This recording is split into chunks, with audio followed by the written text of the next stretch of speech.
Insyaallah. Ahlan Ustaz.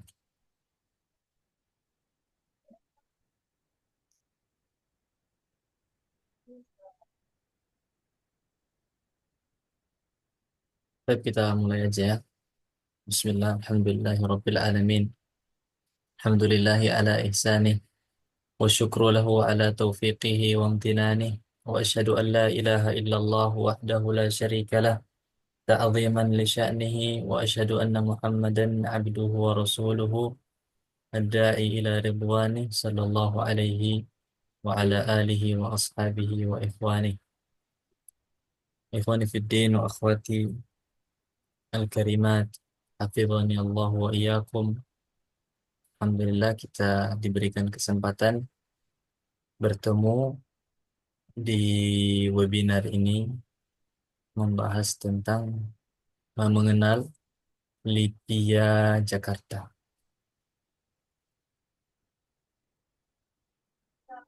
Kami ada cukup. Baik. لا أطيل. نبدأ مباشرة من أستاذنا أستاذنا Ustaz Ahmad. Beliau lulusan Lipia Jakarta juga tahun 2018 ya, Ustaz? Iya, betul. Insyaallah. Amin. 2018. Ustaz, Ustaz itu ya, Fitria Ramadhani, Ustaz. Satu kelas. Ustaz siapa? Fitri apa Ramadhani. Oh, bukan. Bukan. Beda kelas. Tidak kenal sama Ustaz. Ya, Ustaz, Yes. mubasyarah. Sama ya. Saya نعطي فرصة لأستاذ فليتفضل مشكورا. Baik. Syukran ala waktu. Baik. Alhamdulillahirabbil alamin. Alhamdulillahillazi hadana li hadza wa ma kunna nahtadiya laula an hadana Allah. Asyhadu an la ilaha illallah wa asyhadu anna Muhammadan abduhu wa rasuluhu amma ba'd. Nashkurullah azza wa jal alladzi qad atana ni'aman katsiratan hatta nastati'a an nastami'a fi hadzal makan al-mubarak insyaallah. Wa nusalli wa nusallim ala habibina Mustafa nabiyina Muhammad sallallahu alaihi wasallam. Alhamdulillah fi hadhihi al-qisah an-nafisah nastati an natawajjah wa nastami fi makan mutafarriq walakinna insyaallah qulubuna wahid. Wa insyaallah fi hadhihi al-qisah sanatakalam ma'an عن أشياء مهمة متعلقة بمسألة دراسة ويمكن سنتعلم معا كيف ولماذا نختار الدراسة di Libya. Kenapa kita memilih belajar di Libya. Dan sebelumnya, salawat dan salam semoga tetap tercurahkan kepada baginda kita Nabi Muhammad SAW. Dan tentunya puji dan syukur marilah kita senantiasa panjatkan kepada Allah Azza wa Jalla. Tentunya mungkin ada yang sudah mengenal dengan lembaga Lipia dan ada juga yang mungkin belum mengenal lembaga Lipia. Tentunya keinginan kita untuk belajar itu sebuah keinginan yang mulia. Ya. Natafadhu alayya minan iradah li talabil ilmi. Ketika Allah Subhanahu wa taala memberikan kepada kita keinginan untuk menuntut ilmu, itu adalah sebuah anugerah terbesar dari Allah Subhanahu wa taala. Karena kata Allah Subhanahu wa taala, "Man yuridullahu bi khairan yufaqihu fiddin." Barang siapa yang Allah kehendaki orang itu baik, maka Allah akan mudahkan dia untuk menuntut ilmu. Allah akan pahamkan dia tentang agama. Dan tentunya ada orang yang tertarik untuk menuntut ilmu, tetapi yang dia jadikan orientasi menuntut ilmunya untuk ilmu dunia. Karena ada motivasi-motivasi dunia. Ya, ingin mendapatkan uang yang banyak, sehingga dia mencari kuliah-kuliah yang bisa mencapai tujuan itu, yang bisa mencapai cita-citanya itu. Ya, mungkin ada yang sampai rela mengeluarkan uang yang banyak agar bisa masuk ke universitas itu, agar kemudian nanti mendapatkan ilmu yang banyak dan yang kemudian bisa menjadi guru atau menjadi pegawai yang bergengsi di saat itu. Ya, misalnya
كيف؟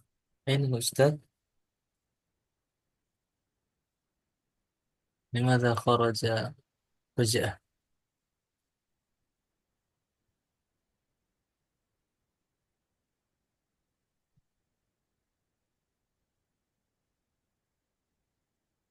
طيب، انتظر إخوان.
Kayaknya Ustadz ada masalah.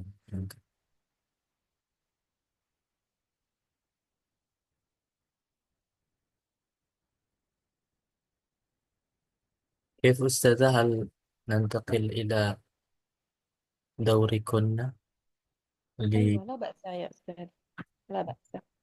طيب. أنا إن شاء الله جاهزة الآن. نعم، بل أنا أود أن يعني أكون أولا قبل طيب، هذا الإصدار. إن شاء الله. إذا لا بأس، أنا أبدأ الآن. طيب، من نعم. هل الشرائح أمامكم واضحة الآن؟ وكذلك هل صوتي يصل إلى الجميع؟ م?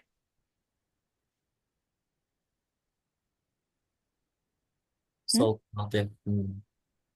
أيوة، الصوت يصل، ولكن الشرائح هل هي ظهرت على شاشاتكم؟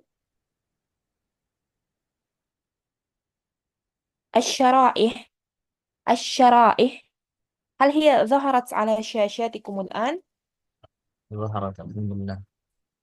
نعم. وهل تحركت هذه الشاشة أو هذه الشريحة، معذرة؟ نعم، تحرك الجميع.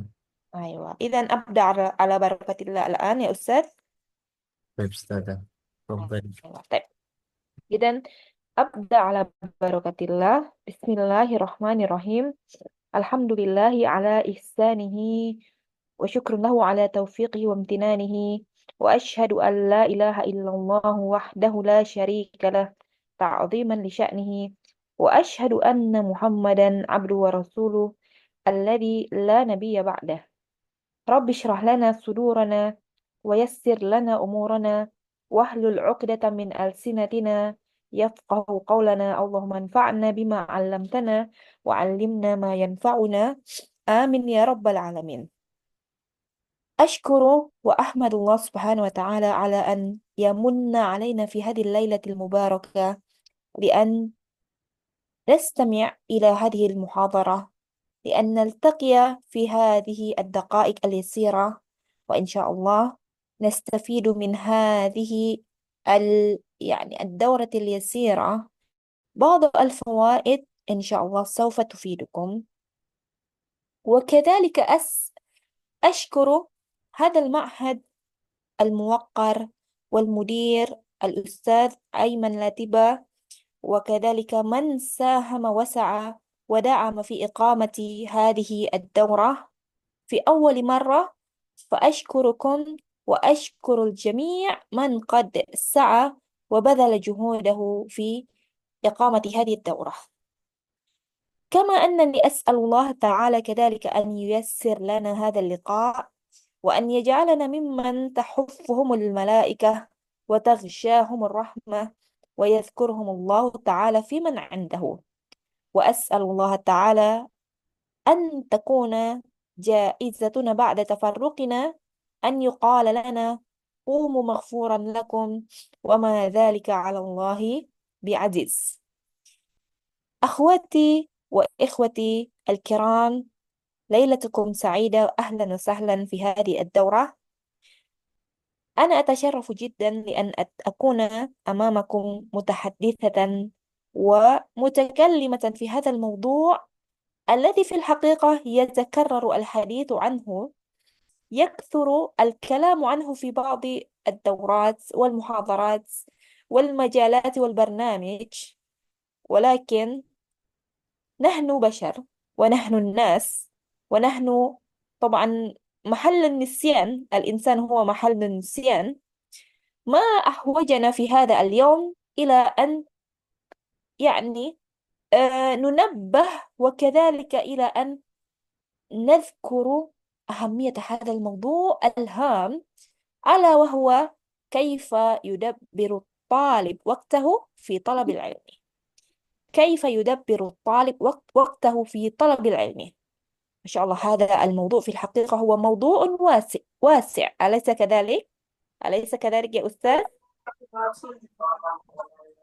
أي نعم، موضوع في هذا اليوم موضوع واسع، يحتاج إلى عدد من النقاط، يحتاج إلى بسط الأوقات، ولكن أنا سوف أختصر في بعض النقاط، belum beli bang. أختصر في بعض. أيوة، تفضل يا أستاذ. لا لا، استمري.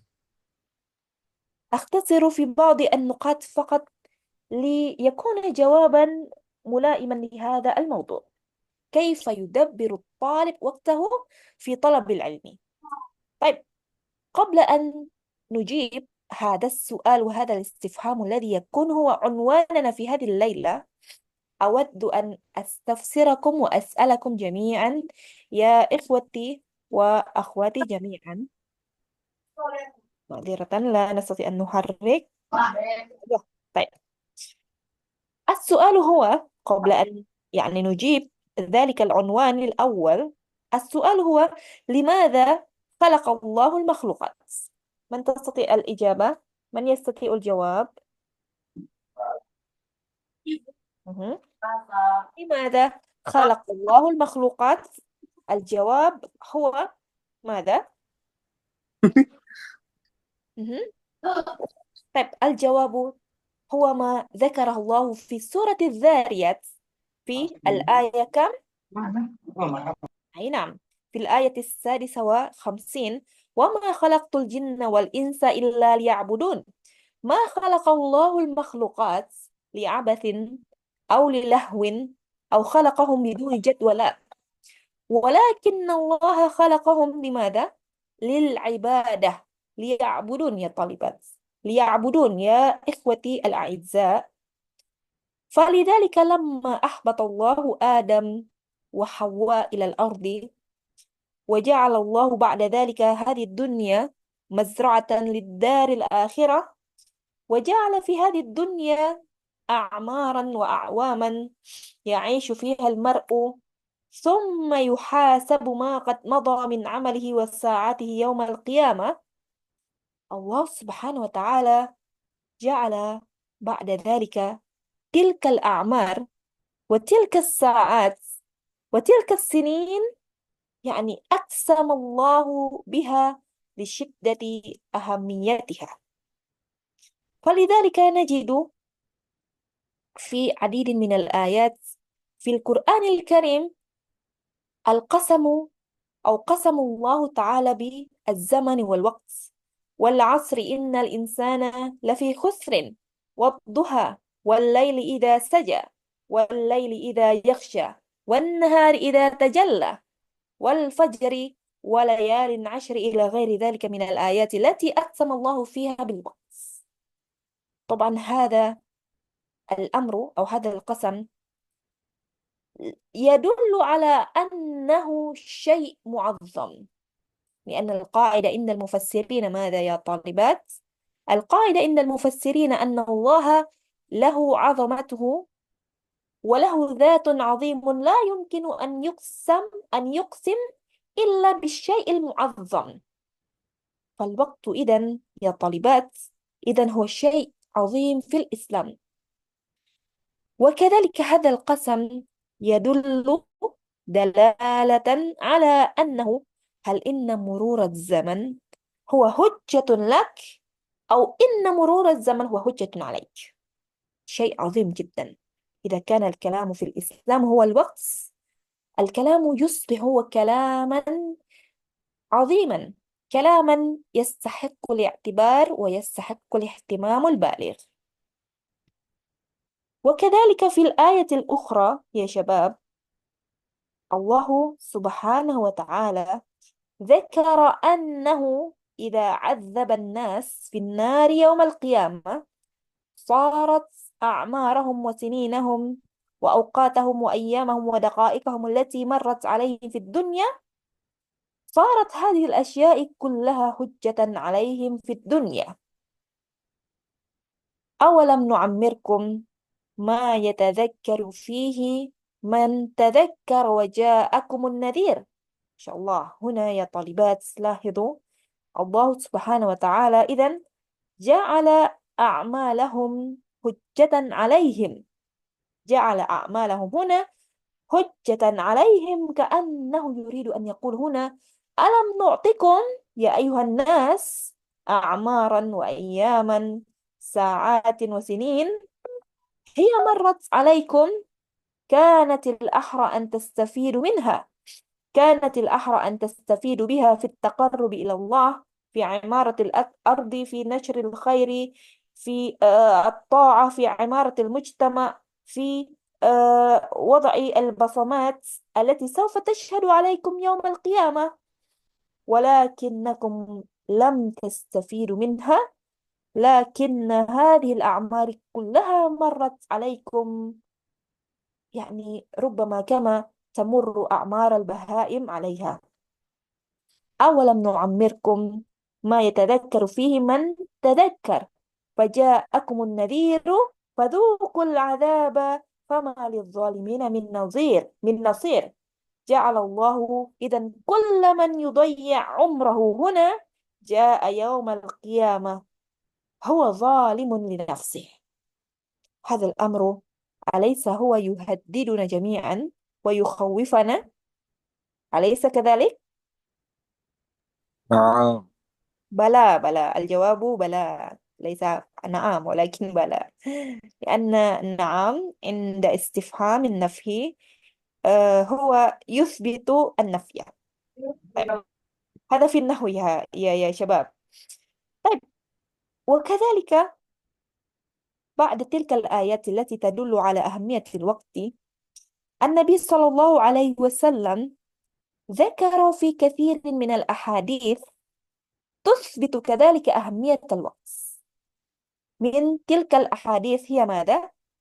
من تلك الأحاديث قال صلى الله عليه وسلم: لا تزول قدم عبد يوم القيامة حتى يسأل عن عمره فيما أفناه. لاحظوا، سأل النبي صلى الله عليه وسلم بداية عن ماذا؟ نعم، عن عمرك يا شباب، عن عمرك. ثم قال ماذا؟ وعن شبابك فيما أفناه. لماذا يا حبيبتي؟ لماذا يا شباب النبي ذكر أنه سوف يسأل يوم القيامة الشباب بعد العمر؟ طيب، الشباب، معذرة أنا أكتب رواية أخرى هنا، ولكن في رواية أخرى الشباب هو يذكر في يعني السؤال بعد السؤال عن العمر. لماذا؟ نعم، لأن، معذرة دقيقة.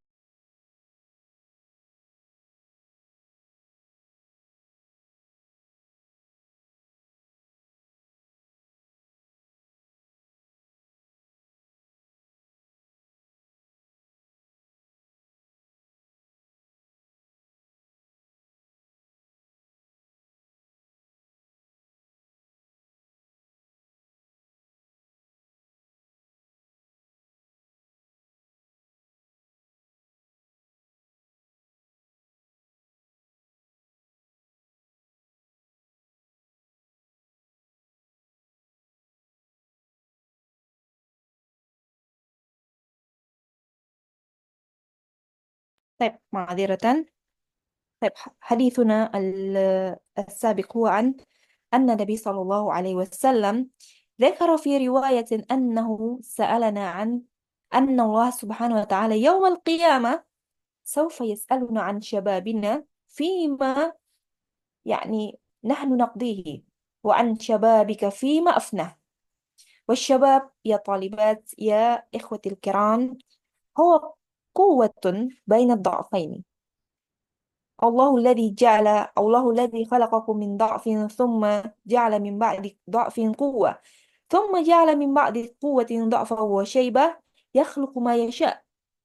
الشباب هو يعني هذه الفترة هي فيها سلامة في عقلك، فيها سلامة في حواسك، وربما كذلك فيها الفراغ الأكثر من شغلك. فلذلك ينبغي أن تستثمروا في مرحلة شبابكم الآن استثمارا جيدا.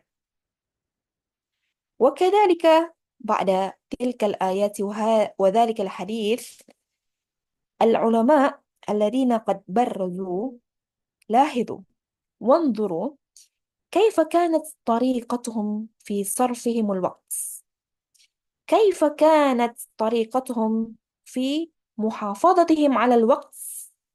فلو أننا يعني نتصفح ونسمع بعض أخبارهم، نتطلع إلى الكتب التي تسجل أخبارهم وحياتهم، نحن لا نرى ونحن لا نجد في ذلك عجبا من العجائب. نحن سوف نجد أن طريقتهم في محافظة على الوقت هي الطريقة التي يعني أكاد أستطيع أن أقول لا يمكن أن يسلك عليها من يعيش في هذا الزمن.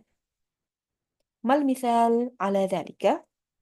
المثال أو أبرز الأعلام الذين كانوا يحافظون على أوقاتهم هو الإمام النووي. الإمام النووي، من لا يعرف الإمام النووي في هذا اليوم؟ كان هو يعني ذكر أنه إذا حضر أو انشغل في العلم كان هو لا يأكل إلا الكعكة. إن شاء الله لا يأكل هو إلا الكعكة.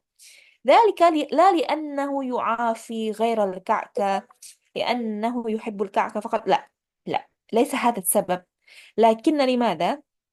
لأن الكعكة لا يحتاج حينئذ إلى الهضم، وذلك الكعكة كذلك يوفر لوقته أكثر، يوفر ربع الساعة، يوفر 10 دقائق، وإن كانت هذه الدقائق هي يسيرة بالنسبة إلينا، لكن سبحان الله، انظروا ولاحظوا كيف كان الإمام النووي يحافظ على وقته.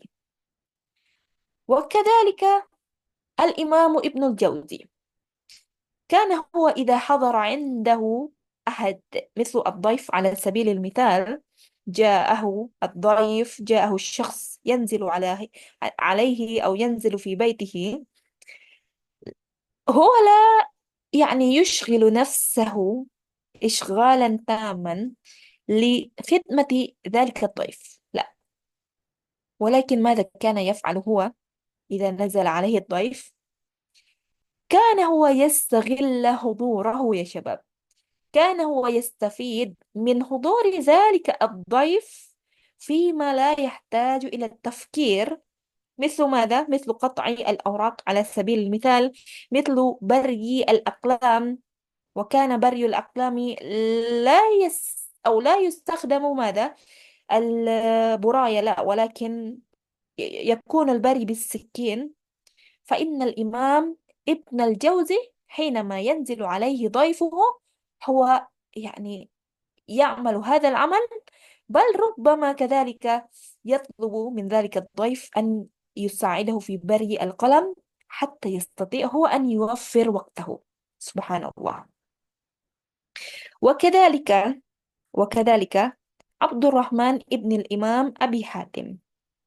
عبد الرحمن ابن الإمام أبي حاتم كان هو يقول: إذا أكل أبي أنا أقرأ عليه، وإذا يمشي أبي أنا أقرأ عليه، يعني هو يملي ويقرأ عليه.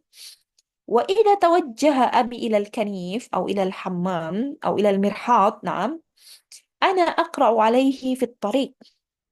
وإذا دخل في الحمام دخل هو وأنا أكملت القراءة، أقرأ عليه وأنا في الخارج. إن شاء الله. إذن هو يلازم أباه، وهو كذلك يلازم القراءة كيفما الظروف وكيفما الأوضاع. سبحان الله. وما هي النتيجة وراء ذلك أو تلك المحافظة الشديدة على الوقت يا شباب؟ النتيجة هي لا شك، إذا أردت أو إذا أردت أن تتكلمي عن عن الجرح والتعديل أو الحكم على الأحاديث، لا بد أن ترجعي لزمن إلى 9 مجلدات في الجرح والتعديل ألفه هذا الرجل، ألفه ابن أبي حاتم.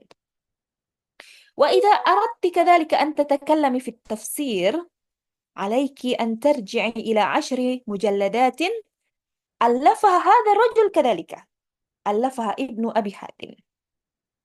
وإذا أردت أن تتحدثي عن السند كذلك يا أعزائي، يا حبيبتي، نعم، عليك أن ترجعي إلى مجلدات التي ألفها ابن أبي حاتم إن شاء الله. والأخير الفتح ابن خاقان، كان هو وزيرا للمتوكل، وله كذلك قصة عجيبة في محافظته على الوقت. وكان المتوكل هو يشغل هذا الرجل في الحكم، يعني يجعله موظفا أو مساعدا له. فكان الفتح ابن خاقان هو يداوم إحضار كتابه في كمه، يعني في جيب لباسه. فلذلك إذا انشغل المتوكل في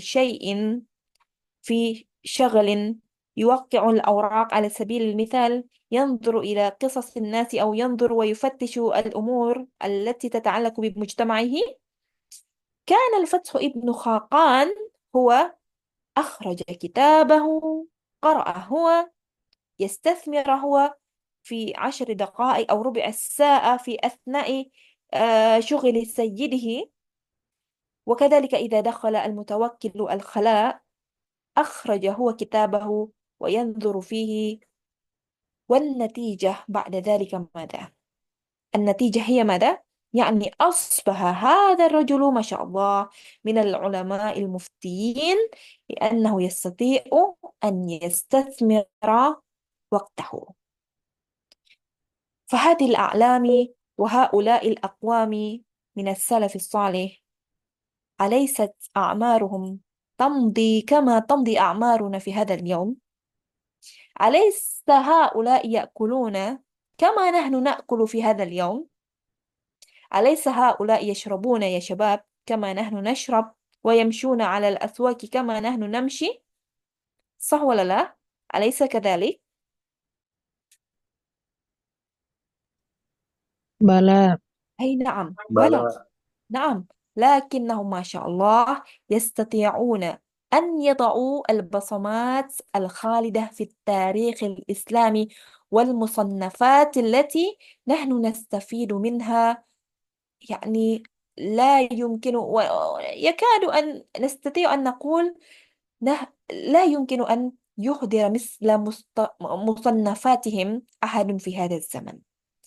ذلك وما ذلك إلا لأنهم قد استثمروا أوقاتهم.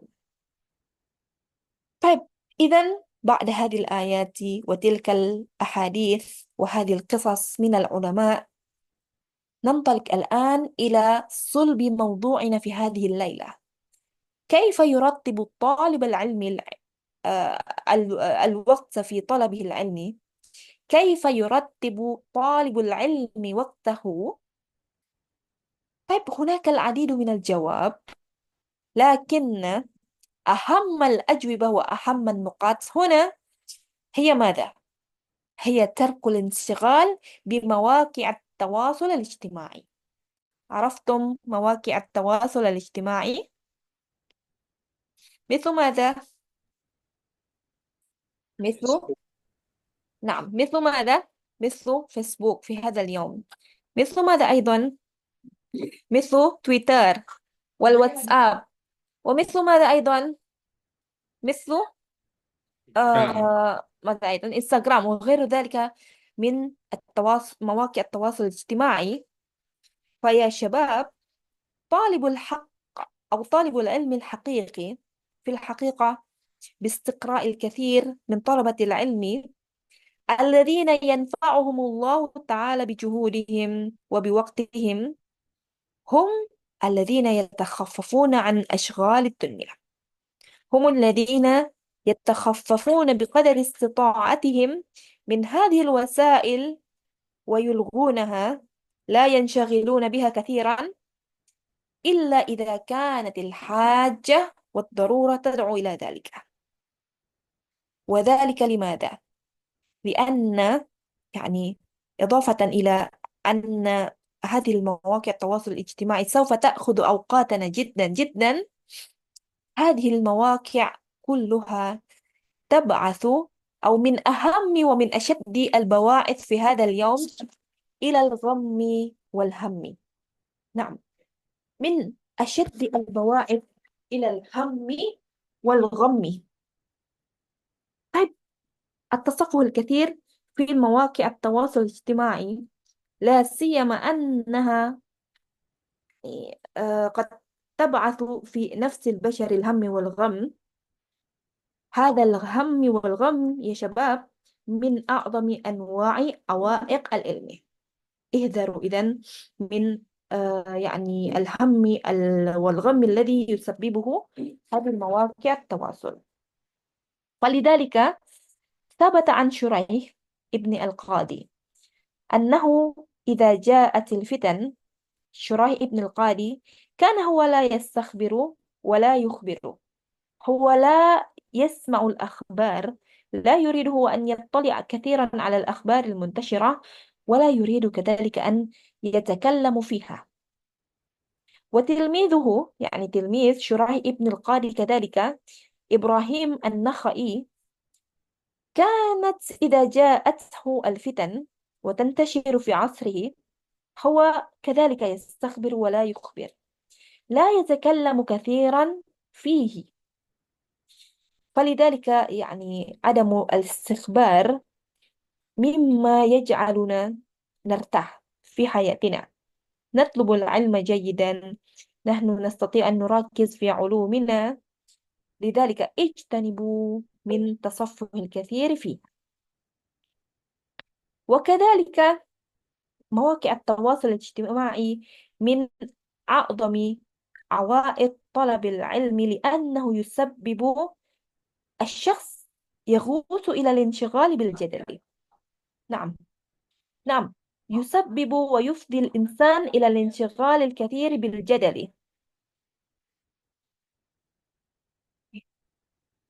طيب، مع الأسف الشديد الانشغال بالتواصل بمواقع التواصل الاجتماعي هو مما يعين على الجدل، فلذلك عقد الدارمي في سننه كاملا بابا واحدا يا شباب، بابا واحدا في النهي عن الجدل في العلم.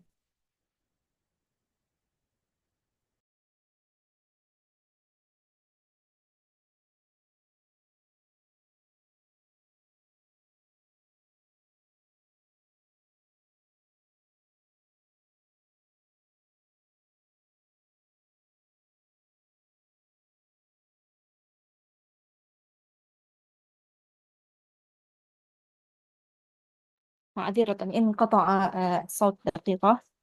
طيب، إذا وصلنا إلى أن مواقع التواصل الاجتماعي هو من الذي يشغلنا بالجدل والمراء، وهذا الأمر طبعا منهي عنه يا شباب. لقد قال النبي صلى الله عليه وسلم ماذا؟ أنا زعيم ببيت في ربد الجنة لمن حسن خلقه، وقال أنا زعيم ببيت في وسط الجنة لمن ترك المراء وإن كان هو محقا إن شاء الله.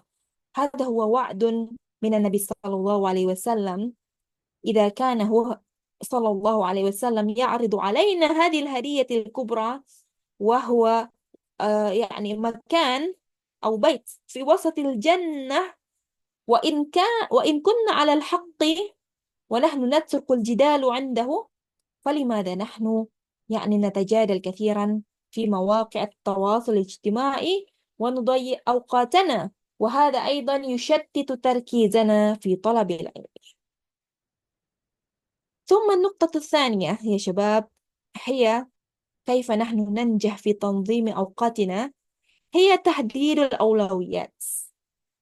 الأولويات هي ماذا في الحقيقة؟ قبل أن نشرح، الأولويات هي أمامنا الآن بعض الأنشطة وبعض الأشغال، بعض المهام، بعض الواجبات، ولكن علينا أن نقدم ما يستحق التقديم ونؤخر ما يستحق التأخير، ننجز ما يستحق الإنجاز ونحن نفوض ما يستحق التفويض.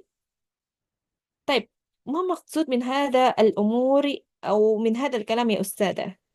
يعني علينا يا شباب إذا كانت أمامنا المهام والأشغال والوظائف نضع المعيار، أيهما أصعب أو أي هذه الأشغال أصعب وأكثر تعقيدا وأطول يعني وأطول المهام وأشد حاجة إلى الوقت. وإذا كان الأمر هو مهم وعاجل نحن علينا أن ننجز في أسرع الوقت. إذا كان الأمر هو مهم وغير عاجل نحن نخطط ونحن نحدد كذلك مدى الموعد، ونحن نقسم وغير ذلك. وإذا كان الأمر غير مهم وعاجل فعلينا أن نفوض ذلك الأمر، أو نحن نأمر ونطلب من الآخر أن يقوم هو بإنجازه. وإذا كان الأمر غير مهم وغير عاجل فنحن نتركه. تمام؟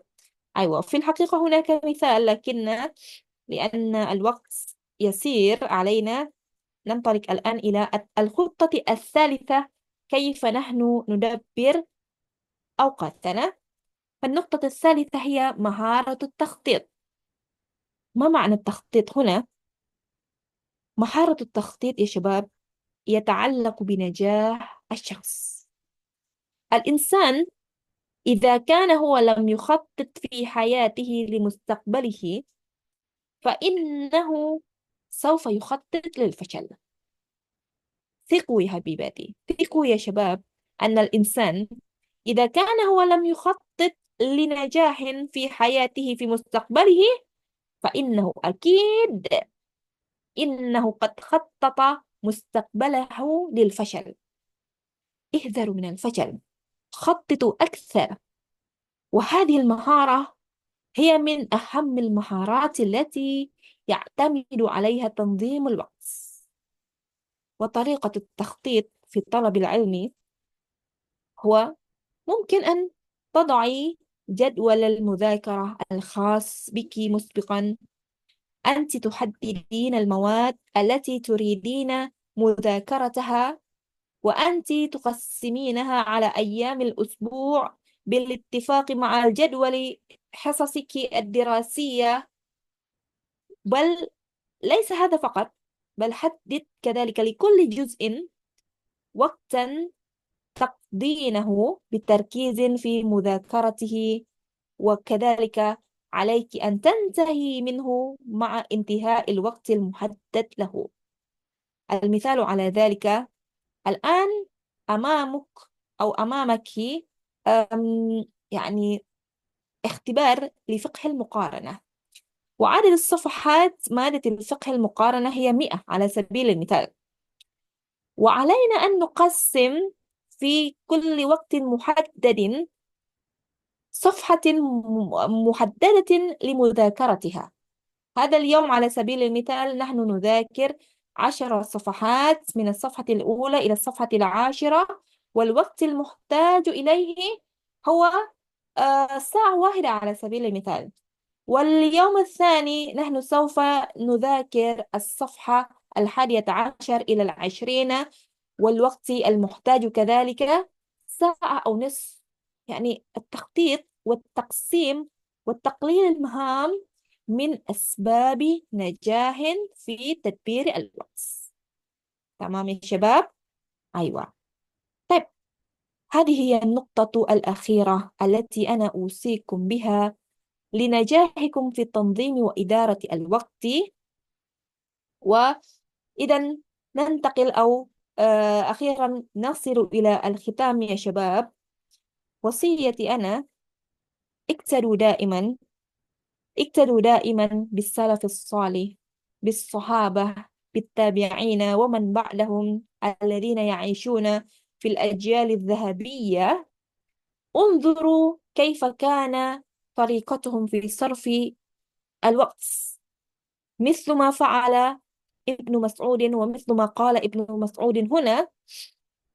قال هو ماذا رضي الله تعالى عنه: والله الذي لا إله إلا غيره، ما أنزلت سورة من كتاب الله إلا وأنا أعلم أين أنزلت، ولا أنزلت آية من كتاب الله إلا وأنا أعلم فيما أنزلت، فلو أعلم أحدا أعلم مني بكتاب الله تبلغه الإبل، تبلغه الإبل هنا معذرة أنا وضعت على الخطأ، لا ركبت إليه. إن شاء الله.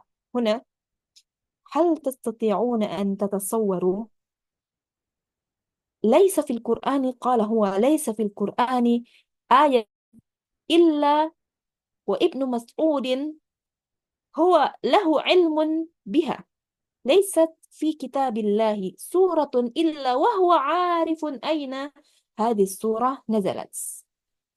كيف حصل هو على ذلك؟ وكم من الوقت هو يحتاج إلى إتقان تفسير وتأويل القرآن ويبلغ هو إلى هذا الحد.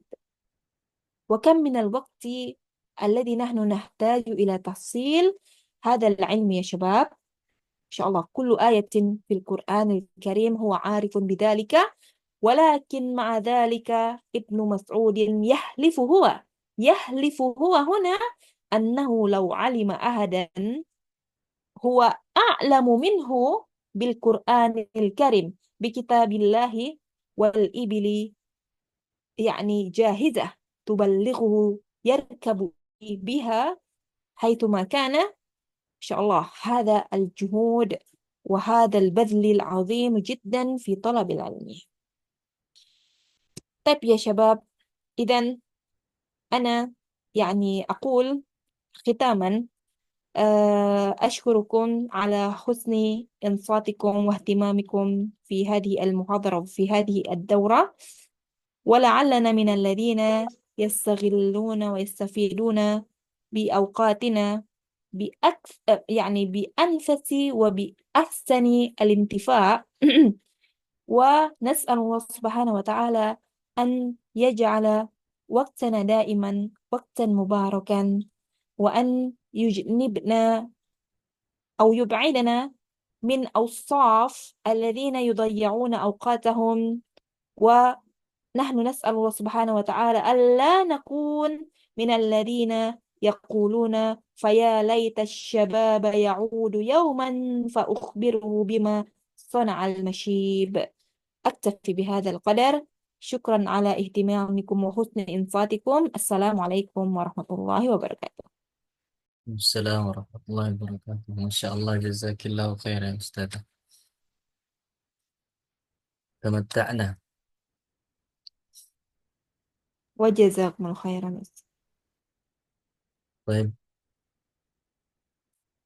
بارك الله فيكم جميعا، وأيضا أستاذة على شرحه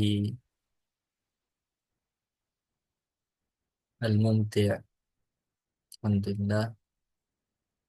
وأيضا لا نطيل، نستمر إلى أستاذ أحمد زين الدين، فليتفضل.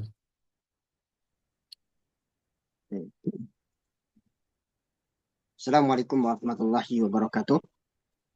Alhamdulillahi rabbil alamin. Alhamdulillahilladzi hadana li hadza wa ma kunna linahtadiya laula an hadana Allah. Asyhadu an la ilaha illallah wa asyhadu anna Muhammadan abduhu wa rasuluh. Amma ba'd. Nashkurullah azza wa jal alladzi qad atana ni'aman katsiratan hatta nastati'a an nastami'a fi hadzal makan al-mubarak insyaallah. Wa nusallim ala habibina Mustafa nabiyina Muhammad sallallahu alaihi wasallam.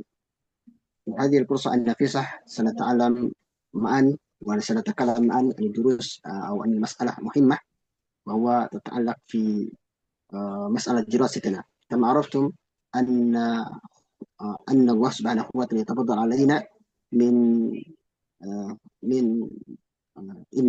انبعاث في قلوبنا حبا لطلب العلم، وهذا أمر جيد. وكذلك هذا أمر أعطاه الله إليكم جميعا من النعم العظيمة، حيث قال الله تعالى من يريد بخيرا يفكر في الدين. إذا أراد الله سبحانه وتعالى الناس الخير فلذلك يفكر في الدين. Wantiku biloghat sya'bina tafhiman al-jami. Tentunya semua orang ya, pasti punya keinginan untuk menuntut ilmu. Dan biasanya alasan dari menuntut ilmu itu adalah untuk mendapatkan ya, misalnya prestasi dunia. Ya. Seperti dia ingin kuliah mungkin dengan motivasi ingin menjadi guru atau yang lainnya, ingin dapat pekerjaan yang layak dan yang lainnya. Tentunya kita semuanya, ya, orang yang beriman juga diperintahkan oleh Allah Subhanahu wa Ta'ala untuk menuntut ilmu. Ya. Thalabul ilmi fardhatun ala kulli muslimin wal muslimat. Oleh karena itu, ya, mungkin ya, setelah kita selesai menyelesaikan pelajaran di kelas 1 SD, SMP, dan SMA, dilanjutkan dengan kuliah ya, S1 misalnya. Maka mungkin seorang berpikir nanti lanjut kuliah kemana? Kalau orang yang didasari dengan iman kepada Allah Subhanahu wa Ta'ala dan dasar utama menuntut ilmu itu adalah karena perintah Allah Subhanahu wa Ta'ala, maka tentunya yang dicari adalah ilmu agamanya, ilmu agama yang baik. Maka pertama orang itu mencari tempat kuliah yang layak, ya. Biasa ada yang mengatakan yang bagus kualitas ilmunya, kualitas pelajarannya. Ketika mencari kualitas pelajaran yang terbaik, ya, biasanya tentunya harganya mahal. Biasanya orang ya kalau orientasinya ingin mencari pelajaran dengan kuliah dengan fasilitas yang bagus, dengan kualitas yang bagus, tentunya harganya selalu mahal. Dan ketika harganya terlalu murah, dipertanyakan apakah kuliah ini, universitas ini bagus atau kurang bagus. Kemudian ya, tentunya fasilitas yang bagus seperti itu memerlukan biaya yang sangat besar. Ada juga yang mungkin mencari tempat kuliah dengan harga yang sangat murah, ya. Karena tujuannya ya hanya untuk mendapatkan ilmu yang cukup, tidak harus yang terlalu berlebihan, tidak bagus misalnya karena ingin menyesuaikan dengan kemampuannya. Nah, itu semuanya yang mungkin ada yang berkeinginan untuk mendapatkan fasilitas yang terbaik dengan kualitas ilmu yang terbaik. Ada juga yang berkeinginan untuk kuliah tetapi dengan dana yang terjangkau agar bisa terpenuhi sesuai dengan kemampuannya. Nah, kalau itu semuanya keinginannya beraneka ragam seperti itu, insya Allah itu semuanya didapatkan di satu universitas yang bagus, yaitu LIPIA. Universitas LIPIA ini, ya, insya Allah fasilitasnya sangat lengkap dan bagus, dan nanti materi-materi yang diajarkan sangat bagus, dan juga nanti asatidah-asatidahnya juga bersumber dari luar negeri, ya, yang ahli bahasa Arab, yang langsung mengetahui ilmu-ilmu agama dari sumbernya, dari bahasa-bahasa sumbernya. Maka kita bisa mendapatkan ya, pelajaran yang maksimal, pelajaran yang istimewa, pelajaran yang berkualitas tinggi, dan juga harganya sangat terjangkau karena semuanya full beasiswa. Itu LIPIA. Oleh karena itu perlu kita mengetahui bagaimana sih Universitas LIPIA itu dan bagaimana kualitasnya. Jadi lembaga ilmu pengetahuan Islam dan bahasa Arab selanjutnya disebut dengan LIPIA. LIPIA, lembaga ilmu pengetahuan Islam dan bahasa Arab, adalah salah satu perguruan tinggi cabang Universitas Muhammad bin Saud yang didirikan di Indonesia pada tahun 1980 yang terletak di Jakarta Selatan. Secara umum, kampus ini berfokus pada pendidikan untuk ilmu-ilmu agama, walaupun terdapat prodi manajemen dan ekonomi. Dan sebelumnya, nama universitas ini adalah LPBA, Lembaga Pendidikan Bahasa Arab. Karena orientasinya atau titik fokusnya dalam pembelajaran di universitas ini adalah bahasa Arab. Karena tentunya dalam menguasai ilmu agama perlu menguasai bahasa Arab dulu. Karena Al-Quran menggunakan bahasa Arab, hadis juga menggunakan bahasa Arab, dan ilmu-ilmu yang bersumber dari para ulama itu semuanya menggunakan bahasa Arab. Maka kalau ingin bisa menguasai seperti itu, harus menguasai dulu bahasa Arab. Maka titik fokus utama dalam pembahasan di kuliah ini atau di universitas ini adalah bahasa Arab. Dan langsung yang membahasnya nanti atau yang mengajarkannya ini adalah orang-orang yang punya pakar dan berkompeten dalam masalah bidang ini. Maka kita dibiasakan dengan mengenal bahasa Arab, sehingga bahasa Arab menjadi bahasa keseharian kita. Oleh karena itu, awalnya lembaga ini dinamakan dengan Lembaga Pendidikan Bahasa Arab. Itu dari tahun 1980 sampai 1986. Itu masih namanya LPBA. Nah, kemudian dari 1986 sampai selanjutnya namanya berubah menjadi LIPIA. Dan sebelumnya sempat di tahun berapa itu 2016-an itu sudah berubah jadi IIPIA ada mengatakannya.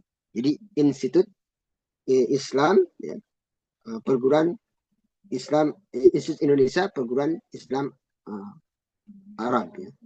Ada yang mengatakan seperti itu ya, diganti IIPIA. Tapi sudah terlanjur terkenal dengan kata LIPIA.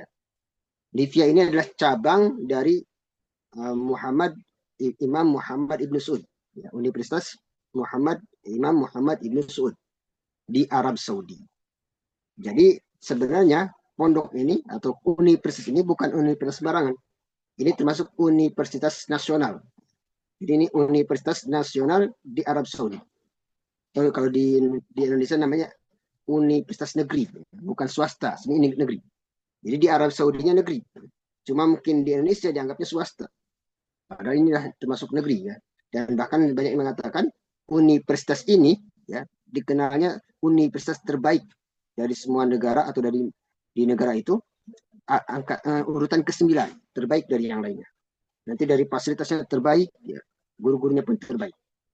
Kalau kita perhatikan di universitas-universitas yang lain, ya, untuk mendapatkan gelar S1 itu gurunya S2. Ya, kebanyakan nanti dosen-dosennya S2. Nah, di sini nanti dosen-dosennya S3 semuanya, S3, S4, S3 dokter, profesor. Padahal yang diajar untuk mendapatkan gelar S1. Sedangkan kalau di Indonesia, kalau ingin mendapatkan gelar S1, dosennya biasanya S2. Tapi di Libya ini, hampir dosen-dosennya gak ada S2. Di atas S2 semuanya. S3, dokter, profesor, dan yang lainnya. Ini keistimewaan dari Libya. Maizatuhu ya. Maizatuhu. Kelebihan-kelebihan dari Libya. Kemudian berubah menjadi Livia. Al-jami'ah allati la taghib anha syams. Istilahkan dengan jami'ah allati la taghib anha syams. Itu universitas yang di mana matahari tak pernah terbenam. Karena kalau kita masuk di Libya, ya, di siang hari itu terang, ya, masuk ke dalam itu terang semuanya. Karena lampu terus nyala. Nyala dari pagi sampai malam terus nyala. Itu menunjukkan keberkahan dari universitas ini, karena Allah Subhanahu wa taala menjamin ya keberkahan ini dari dunia dan akhirat insyaallah. Dan mana yang lain dari yang dimaksud universitas yang di mana matahari yang tak pernah terbenam karena dipenuhi dengan cahaya ilmu. Oleh karena itu keberuntungan dan keutamaan Allah, fadlun min Allah yatabadda alaina idza nastati an naltahik fi hadzal mahad. Kalau kita bisa bergabung dengan mahad ini. Kemudian kita bahas sedikit tentang Libya, ya, tentang Libya Jakarta. Pertama, keberagaman. Ya, di kampus ini terdapat keberaneka-ragaman baik dari dosen maupun mahasiswa. Ada dosen yang dari Mauritania, bahkan juga ada dari Filipina dan dari kalangan mahasiswa. Ya, nanti di Libya ini mahasiswanya bukan hanya dari Indonesia, nanti dari semua cabang Indonesia, provinsi, semuanya ada di sana, kumpul di sana semuanya. Dan bahkan bukan hanya di kalangan Indonesia saja, ada juga dari luar Indonesia, seperti Filipina, Malaysia, bahkan Aljazair juga ikut gabung di Libya ini. Jadi kita nanti bisa berjumpa dengan mahasiswa luar Indonesia. Ada Filipina, ya, ada Malaysia, kadang juga ada Aljazair. Dan biasanya nanti ada asramanya ya untuk yang di luar Indonesia. Sehingga kita bisa bergaul dengan mereka dan kita juga bisa mengenal bahasa-bahasa mereka. Tapi biasanya kalau di asrama diwajibkan berbahasa Arab ya. Dan begitu pula dosennya. Dosennya nanti ya, dosen-dosen berkompeten dalam bidangnya. Bukan sembarangan dosen, dan semuanya dosen itu ada S3, ada dokter, ada profesor ya, yang membahas yang nanti akan mengajarkan. Tuh, ya. Kemudian nanti tentunya menggunakan bahasa Arab, 100% menggunakan bahasa Arab. Tidak ada yang pakai bahasa Indonesia, semuanya menggunakan bahasa Arab. Dan langsung dari lisan Arabnya, ya, dari lisan-lisannya, dari lisan Arab asli, ya, bukan dari Indonesia. Sehingga kita akan terbiasa, telinga kita terbiasa dengan mendengar ya, bahasa Arab dari lisan orang Arab, ya, dan juga kita pun dipaksa untuk bisa mengucapkan bahasa Arab. Ya. Di telinga kita membiasakan mendengar, dan lisan kita juga akan membiasakan untuk mengucapkan bahasa Arab. Nah, di kampus ini terdapat keanekaragaman. Nah, kemudian keunikan Libya dengan mahad yang lain, ya, tentunya jauh ya. Kalau di mahad yang lain mungkin ada yang pengantarnya bahasa Arab, tetapi yang menyampaikannya orang Indonesia. Ya, karena beda antara logat Indonesia dengan logat Arab. Ya. Kalau kita sudah sering mendengar bahasa Arab dari logat Indonesia, tentunya belum tentu kita bisa memahami bahasa Arab dengan logat orang Arab. Kalau kita sudah terbiasa mendengar logat orang Arab, ya, maka insya Allah akan membiasakan telinga kita untuk memahami bahasa Arab dengan sempurna, ya, dengan lebih baik lagi. Maka ini keutamaan dari bahasa Arab. Kemudian gurunya, asatidahnya atau dosen-dosennya itu bukan hanya di Arab Saudi.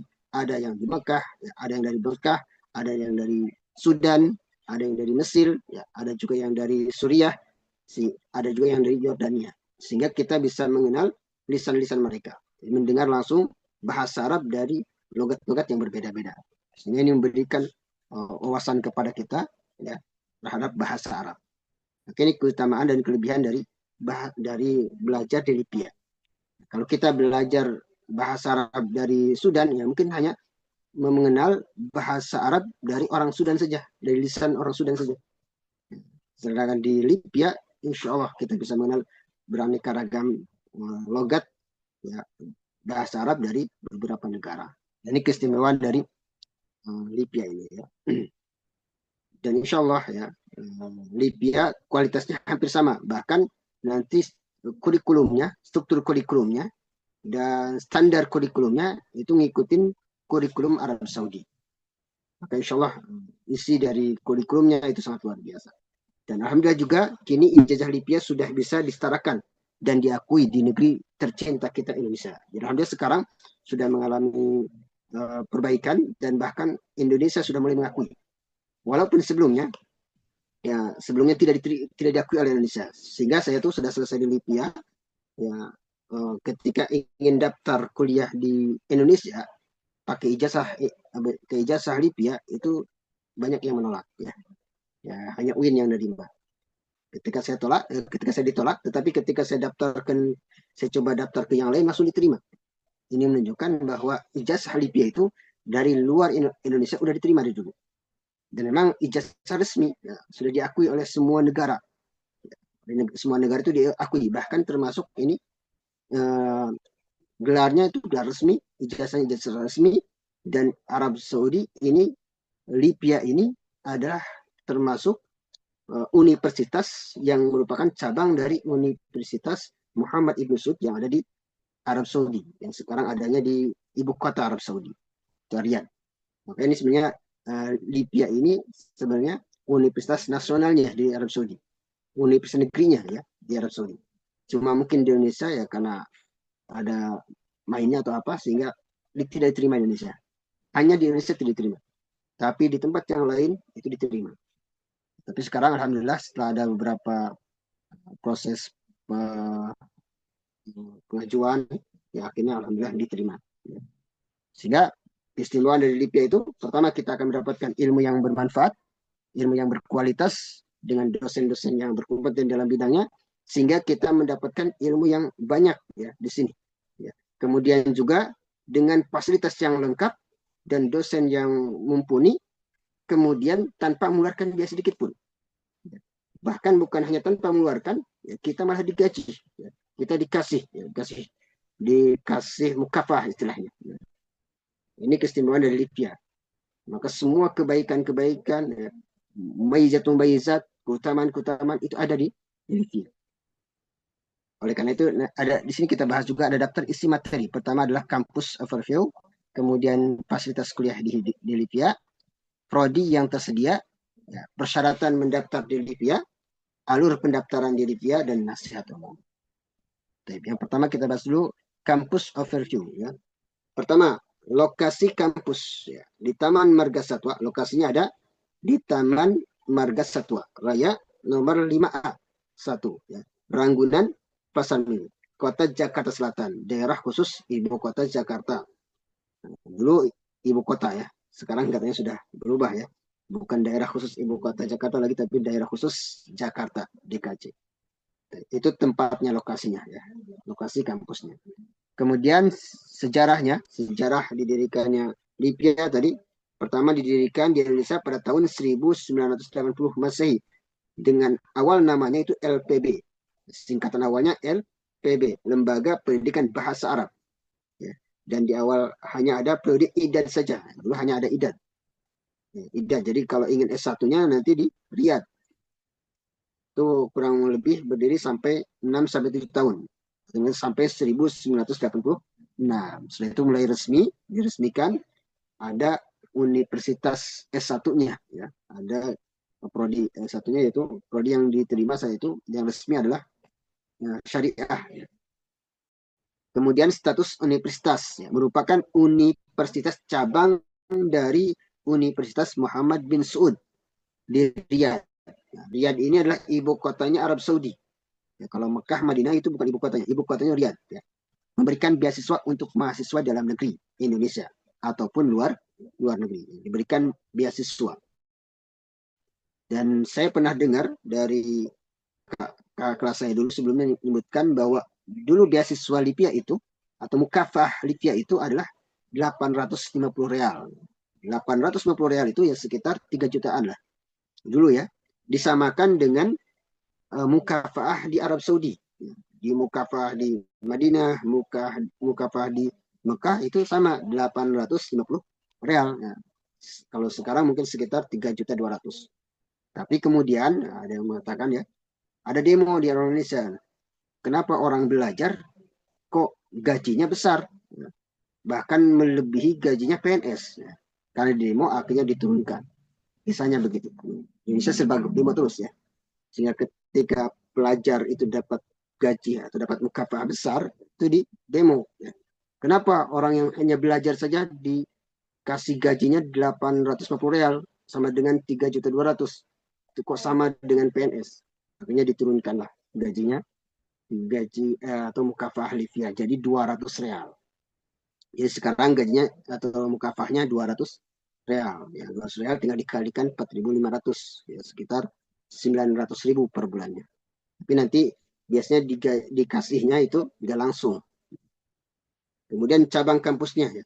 Alhamdulillah kini Livia sudah memiliki cabang di Surabaya, kemudian Aceh, Medan, ya, dan Jakarta. Dan yang di Jakarta lah sebagai pusat dan dari kampus cabang yang lainnya. Biasanya kalau yang saya ketahui itu di Surabaya, Aceh, Medan itu hanya IDAN saja yang saya ketahui ya. Yang S1-nya adanya di Lipia, di Jakarta maksudnya.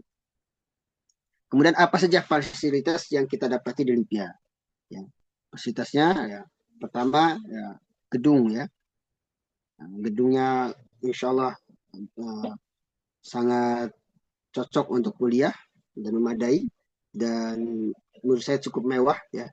Universitas yang gratis, tidak berbayar ya, tetapi disiapkan gedung yang sangat mewah menurut saya ya. Tidak kalah dengan universitas-universitas ya, yang mengeluarkan biaya yang tinggi ya. Maka cocok sekali ketika Lipia diakui oleh Indonesia dan mencoba membuat akreditasi ya. Akhirnya dapatnya akreditasi A, dapat akreditasi A untuk Lipia. Dan sekarang alhamdulillah ijazah Lipia itu bisa disetarakan ya, dan bisa digunakan langsung untuk lanjut kuliah di S2 di Indonesia, insya Allah. Yang pertama kelebihannya adalah kuliah gratis. Di Lipia insya Allah walaupun universitasnya bagus, fasilitasnya lengkap, dan ustadz-ustadznya atau dosen-dosennya itu pun profesional, tetapi ternyata semuanya itu gratis ya, tidak berbayar. Sama dengan kuliah di tempat-tempat yang lain dengan biaya yang sangat tinggi. Tapi di sini gratis tanpa biaya. Bahkan ya, lebih unggul insya Allah dari pembelajarannya ya, dibanding insya Allah. Kedua, dapat uang saku, bukannya gratis tapi juga dapat uang saku atau diistilahkannya mukafah 200 real. Bukan itu aja, ditambah lagi buku gratis. Jadi insya Allah alhamdulillah saya setelah belajar di Lipia selama 5 tahun ya, itu tidak ada pungutan biaya sedikit pun. Bahkan ketika wisuda pun ya dikasih baju untuk wisuda. Bahkan istri saya juga sama, lulusan Lipia. Kalau perempuan itu dikasih uang juga, dikasih uang untuk mengadakan wisuda sendiri. Disiapin uang untuk mengadakan wisuda sendiri. Dan juga kadang dikasih uang juga ya untuk mengadakan haflah ya, haflah takhuruz ya, sendiri per angkatan. Alhamdulillah kita dulu pernah dikasih uang untuk mengadakan haflah takhuruz sendiri. Kami pernah pergi ke Pulau Seribu mengadakan haflah di sana. Dan uangnya dikasih 100% dari Lipia. Kita cuma ngajukan saja. Subhanallah ya, kebaikan-kebaikan yang diberikan oleh Lipia ini yang seharusnya saya juga pribadi mensyukuri fadilah dari Allah Subhanahu wa taala. Mudah-mudahan untuk semuanya yang berkeinginan untuk bisa menginjakkan kakinya duduk di kursi kuliah Lipia, Allah mudahkan insyaallah. Kemudian musolanya sangat nyaman dan enak ya. Bahkan di sana itu dingin sekali, AC-nya full ya. Area kampus dekat dengan musola, musolanya dekat. Kemudian ilmu agama ya, mendapatkan ilmu yang murni dari sumbernya. Sumbernya insya Allah dari langsung yang mengajarkannya itu dokter profesional. Kemudian perpustakaannya itu dengan koleksi buku yang lengkap dan terbesar se-Asia ya. Dikenal bahwa perpustakaan Lipia ini perpustakaan terbesar di Lipia. di daerah Asia. Kemudian prodi apa saja yang terdapat di Lipia? Untuk sekarang sudah mulai dikembangkan. Dulu hanya di zaman saya itu hanya ada satu prodi yang jadi unggulan, yaitu prodi syariah. Sekarang sudah ada 4 prodi lagi ya. Ada prodi syariah, ada prodi idad lughah, ada prodi lughah, ada prodi manajemen dan ekonomi. Kemudian keunggulan setiap prodi. Keunggulan setiap prodi pertama adalah prodi idad lughah. Persiapan untuk memasuki jenjang S1-nya. Jadi kalau kita ngambil prodi idad lughah, tujuannya adalah nanti materi-materinya adalah untuk mempersiapkan kita agar bisa memasuki jenjang S1-nya. Kemudian juga diajarkan ilmu-ilmu dasar bahasa Arab dan ilmu syariah.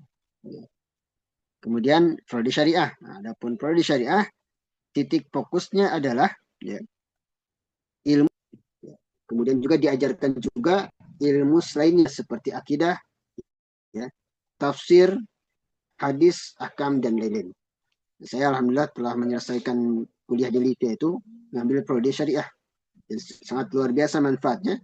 Di sana kita betul-betul diajarkan ya, bagaimana kita bisa menentukan hukum dan diajarkan bagaimana beristihad. Ya. Dan pembahasan fikih bukan hanya membahas satu madhab, tetapi juga kita diajarkan khilaf di kalangan ulama tentang masalah fikih. Kemudian juga dan hampir yang dibahas itu perbandingan madhab, sehingga kita diberikan wawasan ilmu, ya, wawasan ilmu yang luas sekali, bahwa ternyata fikih itu tidak hanya satu perspektif, ada beberapa perspektif, ya, bukan hanya satu madhab, ternyata ada beberapa madhab. Yang kemudian juga ternyata semua ulama ini punya dalilnya, ada landasan hukumnya, itu diajarkan, sehingga memberikan pemahaman kepada kita malakah ilmiah atau malakatul istihad, diberikan kemampuan kita untuk beristihad. Maka sangat luar biasa ya, kalau bisa gabung ke prodi syariah ini, itu bisa insya Allah menguasai ilmu hukum ya, insya Allah. Kemudian juga keunggulan setiap prodi ini, prodi lughah. Nah, sekarang sudah dibuka lagi prodi lughah. Itu titik fokusnya pada ilmu bahasa Arab dan cabang-cabangnya seperti nahwu, sorob, balaghah, arud, dan lain-lain. Kemudian juga diajarkan ilmu-ilmu dasar lainnya seperti fikih dan lain-lain. Kemudian prodi manajemen ekonomi. Nah, itu titik fokusnya ilmu manajemen dan ekonomi. Diajarkan juga ilmu bahasa Inggris, matematika. Nah, ini tentang prodi-prodi ya. Sekilas tentang keunggulan setiap prodi. Nanti tinggal antum semuanya sesuaikan dengan bakatnya, kira-kira cocoknya yang apa, kecenderungan belajarnya kemana, kemampuannya menurut antum itu cocoknya kemana, tinggal disesuaikan nantinya. Dan sedikit pernah saya tuh ketika berangkat dari Bandung ke Libya dengan niat ingin belajar di Libya, sebelumnya ditakut-takutin ya, ditakut-takutin karena banyak teman-teman yang sempat ke Libya itu nggak langsung lulus ya, karena memang Libya itu ya, dibuka untuk 200 orang, yang satu yang daftar 4.000, biasanya kebanyakan yang daftar 4.000 orang ya, dan yang diterima 200 orang, sehingga banyak yang tertolak ya. Itu sekitar 3.800 yang tertolak karena minatnya yang luar biasa. Tapi kalau sudah masuk, luar biasa ya manfaatnya. Sehingga banyak dosen sendiri mengatakan ya, bahwa lulusan Livia, walaupun dia sempat rosib, sempat gagal, tetap lebih baik daripada lulusan yang lain. Ini kata Ustadz Budiansyah. Kata Ustadz Budiansyah mengatakan lulusan Livia itu, walaupun dia sempat rosib sekali, itu masih terbaik dibandingkan dengan lulusan-lulusan universitas yang lain. Ya. Universitas yang paling terbaik mungkin masih kalah, kata beliau. Ya. Karena mungkin kualitasnya, pendidikannya betul-betul serius. Ya. Kalau di tempat yang lain saya lihat itu kuliah itu ya paling hanya 1 hari 2 hari. Tapi kalau di Libya betul-betul ya dari hari Senin sampai hari Jumat kuliahnya.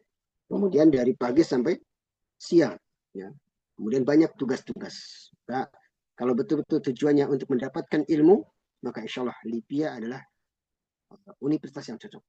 Karena insya Allah dengan belajar di Libya, keinginan kita untuk mendapatkan ilmu insya Allah terpenuhi. Kalau tujuan utamanya ingin mendapatkan universitas yang terbaik, ya fasilitas yang lengkap, Setidaknya dosen-dosen yang berkompeten di bidangnya, maka insya Allah LIPIA menurut saya adalah lebih cocok ya untuk antum coba daftar ke sana. Kemudian kalau antum ingin mendapatkan universitas yang sangat terjangkau biayanya, bahkan gratis, yaitu di LIPIA insya Allah. Dan juga kalau ingin mendapatkan ya, gelar yang diakui di luar negeri, di seluruh dunia insya Allah, dan sekarang juga insya Allah di Indonesia juga sudah mulai diakui. Ya. Kalau dulu saya sempat tidak diakui, makanya saya ketika ingin lanjut S2 di Indonesia tidak diterima. Tapi ternyata ketika saya daftar ke luar negeri langsung diterima. Bahkan kalau daftarnya ke luar negeri, itu tanpa diterjemahkan. Ya. Karena sudah ada Arab, sudah ada bahasa Inggrisnya. Kemudian ya sedikit saya sampaikan juga tentang keunggulan ya. Keunggulan dan fasilitas LIPIA. Pertama saya sampaikan lagi, pertama adalah full beasiswa, ini keunggulannya. Kedua, pengantar kuliah berbahasa Arab. Kemudian yang ketiga, dosen yang kompeten di bidangnya di luar negeri. Ada Saudi, ada Mesir, ada Yordan, ada Yaman, ada Sudan, dan lain-lain. Kemudian juga mendapatkan pendidikan ilmu-ilmu keislaman, ilmu bahasa Arab dan ekonomi Islam dengan menggunakan media modern. Kemudian juga mendapatkan ya, uang saku bulanan. Kemudian juga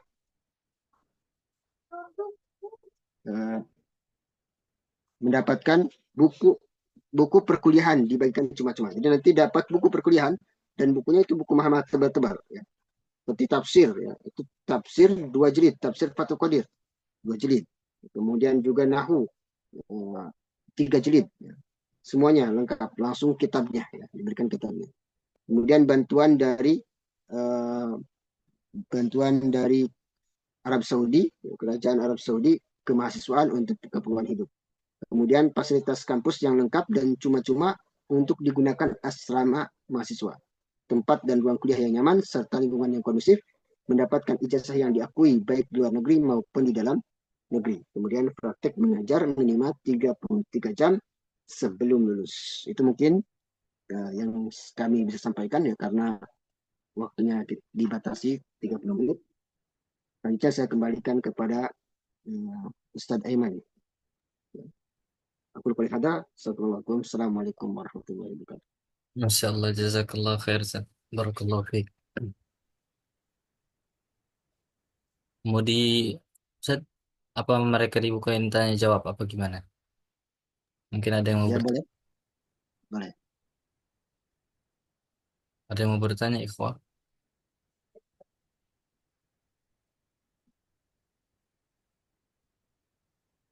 Tafadhal.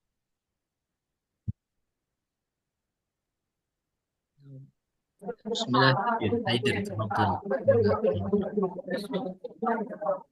Assalamualaikum warahmatullahi wabarakatuh. Bismillah. Waalaikumsalam warahmatullahi wabarakatuh.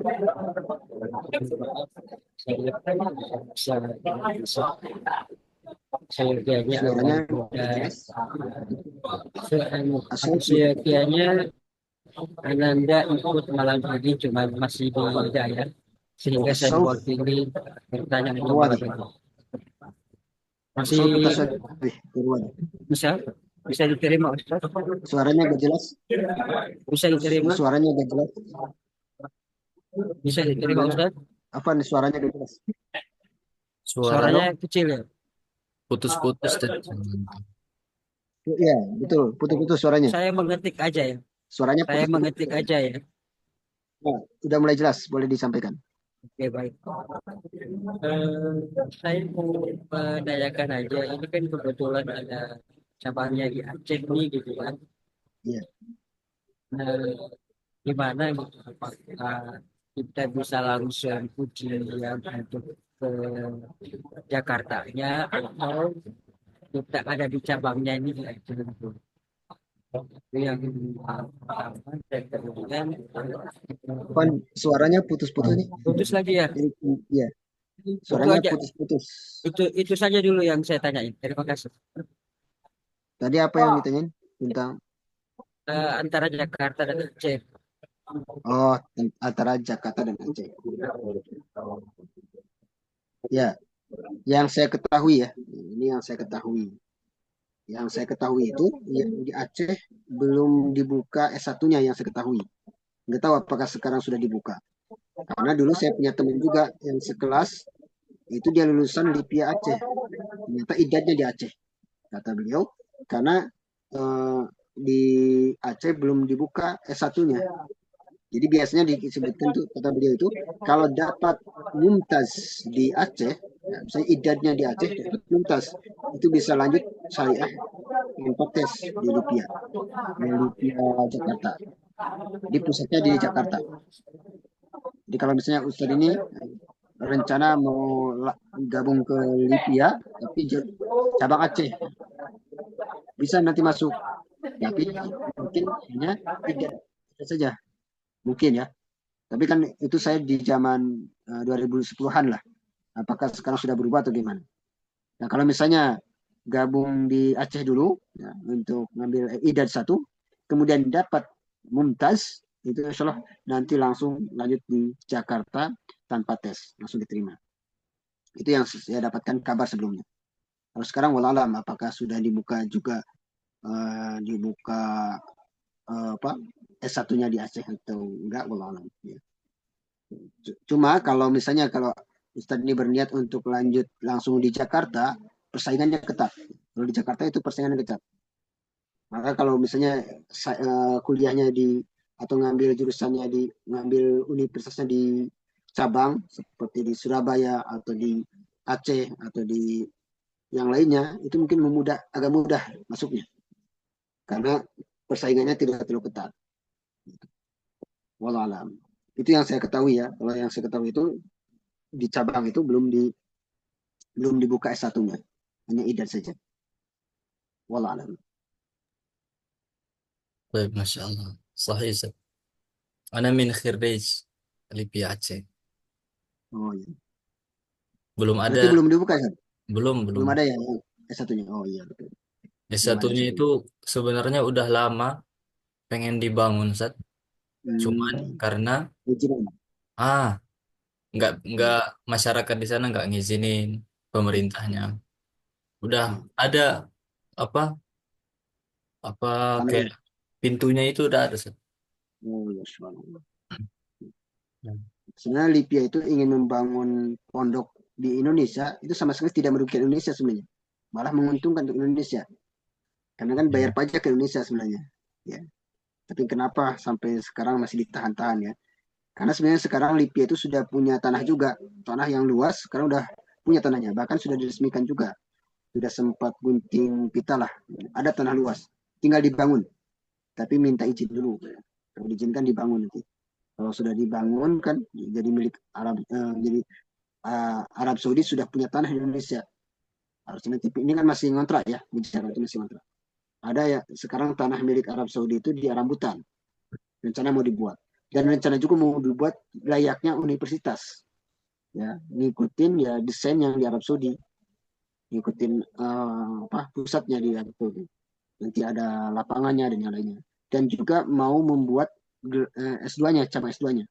Sebenarnya sempat dibuat tuh cabang S2-nya itu. Cuma karena nggak diizinkan oleh Indonesia, sehingga ya tetap nggak dapat gelar. Ya. Langsung ditutup lagi. Ya. Cuma dibuka untuk satu angkatan saja kemarin itu. Satu angkatan dan setelah itu pun ditutup lagi. Kemudian yang selesai S2 pun ya tetap nggak dapat gelar resminya di Indonesia. Kita nunggu aja mudah-mudahan nanti di pemerintahan sekarang ya mengizinkan Libya untuk membuat universitas, kemudian juga membuka S2-nya kan lebih memudahkan kita ya. Dapat S2 dengan gratis bahkan dapat tambahan uang saku itu luar biasa dengan fasilitas yang bagus juga. آمين آمين. طيب سؤال آخر أغوستينو عبد الرحمن تفضل أخونا عبد الرحمن. Nah, jazakumullah khair atas kesempatannya, Ustaz. Em, nah, ini mungkin agak sedikit di luar dari materi. Gimana dengan mahasiswa yang rencana berkeluarga, Ustaz, atau yang memang sudah berkeluarga, menjalankan aktivitas kuliah, kemudian mandiri. Sementara kalau kita lihat dari mukafanya mungkin kepada Allah bisa dikatakan sedikit gitu untuk yang berkeluarga. Jadi gimana kayak mungkin ada kiat-kiat dari Ustadz, entah Ustadz Aiman atau Ustadz materi dalam menghadapi situasi seperti itu. Jazakumullah khair. Barakallahu fikum. Untuk saya ya, pertama saya juga saya juga menikah itu di saat eh, masuk ke masuk semester ke-6 ya, semester 6. Di semester 6, 7, 8, 3 semester saya menikah. Ya, sambil menikah tetap melanjutkan kuliah. Istri juga sama kuliah di Lipia. Ya, tapi alhamdulillah ya istrinya nerima. Enggak, kita yang menghemat-hemat saja. Jadi kami itu ya hemat-hemat harus juga cari kerjaan di luar. Betul-betul harus betul-betul bisa jaga waktu, bisa apa, memanage waktu semaksimal mungkin ya. Jadi ada kalau bisa di manage memang alhamdulillah dan terus berdoa kepada Allah. Tapi ini banyak sekarang itu pondok-pondok ya yang menerima Livia. Jadi sambil disuruh tinggal di pondoknya, kemudian dikasih mukafaah walaupun tidak banyak, tetapi bisa mencukupi kebutuhannya. Itu mungkin kalau saya sosial seperti itu. Ya, alhamdulillah saya sambil ngajar di pondok ya, di Jakarta Timur ya tuh. Ngajar di Jakarta Timur ya. Kemudian setelah itu kuliah di Libya dan alhamdulillah pondok ini memahami jadi dibolehkan di saat kita ngajar ya kita belajar setelah belajar pulang langsung ke pondok dan ngajar di sana jadi pengasuh akhirnya kebutuhan sehari-harinya terpenuhi pertama jadi tidak ngontrak lagi ya kemudian dapat beras gratis ya dari pondok tentunya dan kita bisa memenuhi kebutuhan saya dan kebutuhan keluarga alhamdulillah Allah mudahkan gitu mungkin yang saya alami seperti itu ya alhamdulillah dimudahkan tetapi tetap belajar jadikan tujuan utamanya jadi fokus utamanya jangan sampai karena saya lihat juga banyak teman-teman itu ya awalnya dia mumtaz ya. Setelah menikah jadi jahitan jadi jahit bahkan ada yang sampai rosib ya. Karena mungkin fokusnya sudah terbagi dan lebih fokus ke cari nafkahnya kalau antum bisa manage sebenarnya bisa kalau kita antum betul serius manage aja di manage waktunya kapan waktu kerja disesuaikan dengan tugas belajarnya jangan sampai tugas belajarnya terbengkalai itu mungkin yang saya bisa sampaikan nanti Ustaz Aiman bisa nambahkan. Ya, baik. Ada lagi yang mau ditanyakan?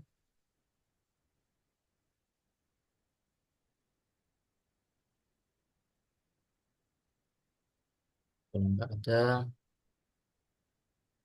nashkur al Ustaz. Jazakallah khair Ustaz ala syarah. Waya. Syukrul jazil. Barakallahu fikum. Ya, insyaallah Ustaz boleh istirahat. Mungkin di rumahnya udah pada istirahat juga. Syukran Ustaz apa sinyalnya juga kurang kurang baik nih. Nah, Pak Ustadz Aiman, ada pertanyaan kami di kolom chat. Boleh oh iya, dibaca? boleh boleh. Anda jawab.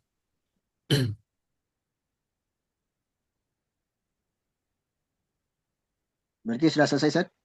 Udah Ustaz, silakan Ustaz. Barakallahu fikum Syukran. jazakumullah khair. Assalamualaikum warahmatullahi wabarakatuh. Assalamualaikum warahmatullahi wabarakatuh. Baik ya. Pertanyaan pertama, apakah kami bisa langsung daftar ke Lipia Jakarta? Kalau masalah daftar langsung, bisa aja. Tapi pertanyaannya, persiapannya. Persiapan antum kayak gimana? Apakah udah ada basic, baik itu kemampuan bahasa Arabnya, muhadasahnya, ilmu-ilmu syar'i dasar. Karena itu akan ditanyakan semua. Akan ditanyakan misalnya ilmu usul fikih itu masuk dalam ujian tulis, ujian syafahi juga itu ditanyakan. Jadi kalau mau daftar langsung bisa. Banyak yang daftar langsung dari SMA, mereka langsung daftar. Tapi mereka persiapan dulu, persiapan belajar ikut-ikut bimbel, belajar ilmu-ilmu dasar kayak usul fikih, mustalah hadis, usul tafsir, itu mereka pelajari. Kemudian kerja tryout, kerja soal-soal. Banyak sekarang yang buka kesempatan kayak gitu, buka-buka. Kita diberikan soal-soal, kita kerjain, nanti dibahas. Seperti itu. Jadi kalau misalnya mau daftar langsung ke Jakarta, Lipia Jakarta bisa, tapi harus ada persiapan. Harus ada persiapan. Kemudian apakah ada cara biar kuliah di Arab Saudi langsung saat? Kalau di Arab Saudi, antum tunggu aja. Ada namanya studi in Saudi. Studi in Saudi itu banyak. Antum bisa pilih 5 universitas. Masing-masing universitas antum bisa pilih 3 fakultas. Jadi 5 universitas, 1 universitas antum bisa pilih 3 fakultas. Nah itu antum daftar. Cuman antum persiapkan berkas doang. Nanti ada ujiannya nggak sulit-sulit, nggak semua ada ujiannya. Antum cuman persiapkan berkas saja, berkas. Kemudian soal ketiga, bagaimana jika Allah berkehendak Ananda lulus di Libya, terus di pertengahan jalan ada terima beasiswa di Universitas Arab Saudi, apa boleh apa? Boleh, banyak sekarang.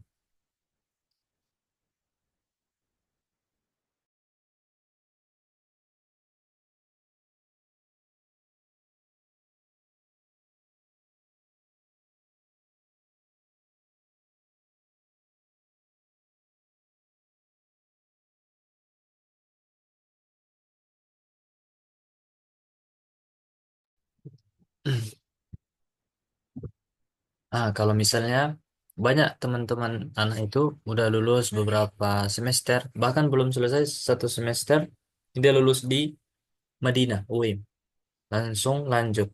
Nggak apa-apa, itu nggak disanksi. Tinggal ngajuin aja ke Imadah,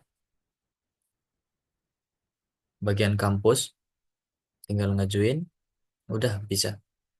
Bahkan ada yang masih idat, itu lulus di UIM, berangkat juga. Ada yang Najran, mereka berangkat, nggak ada sanksi. Ada juga yang minta kayak takjil, menunda, mau ke Najran dulu. Beliau mau Najran, nanti selesai Najran, mau lanjut ke Lipia lagi, maksudnya mau tambah istifadah, tapi ditolak. Nggak usah kembali belajar di sana aja.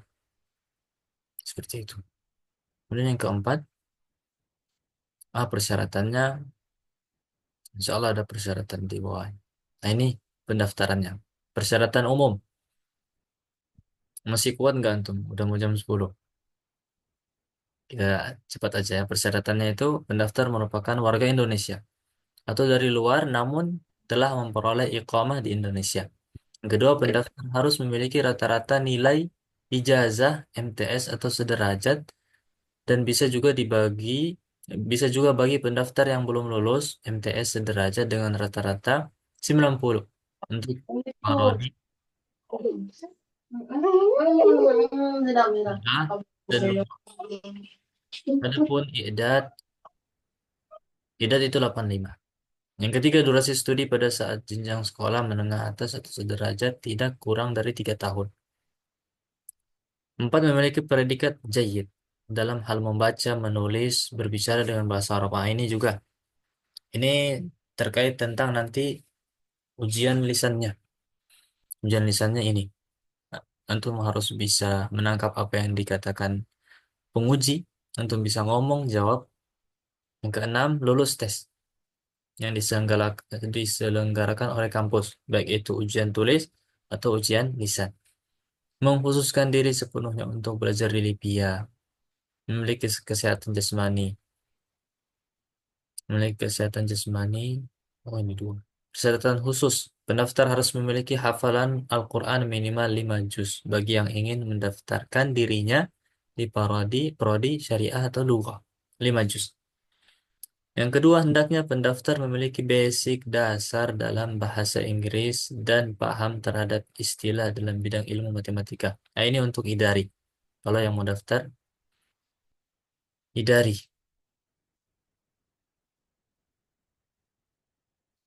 Nah, berkas yang harus dilengkapi apa? Foto ijazah yang sudah dilegalisir kalau fotokopinya.